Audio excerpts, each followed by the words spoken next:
السلام علیکم ورحمۃ اللہ وبرکاتہ۔ ہماری بات ہو رہی تھی کہ قرآن کو سمجھنے کے لیے قرآن کو سمجھنے کے لیے قرآن کا طالب علم بننا بہت ضروری ہے۔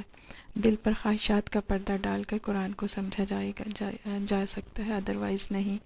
زندگی جیسی نعمت کا حق ہم اسی وقت ادا کر سکتے ہیں جب قرآن کے لیے ہم وقت نکالیں گے، قرآن پر ٹائم اپنا جو ہے نا اسپینڈ کریں گے، تبھی ہم اس کو سمجھ سکیں گے۔ قرآن پاک جو ہے تمام الہی کتابوں میں سے جو آخری کتاب ہے وہ قرآن پاک ہے۔ قرآن پاک ہے، اس کی جتنی بھی میں نے ابھی تک فضیلت بتائی ہے بہت ہی کم ہے، جس کا ابھی حق ادا نہیں ہوا، صرف آپ کو تھوڑا سا سمجھانے کے لیے۔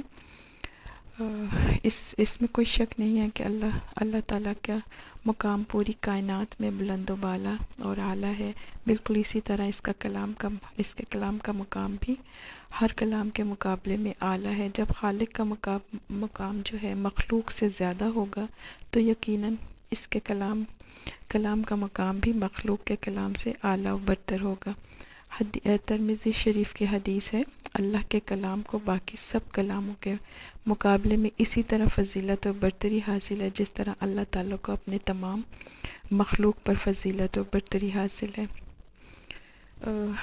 ایک اور حدیث بخاری کی حدیث ہے کہ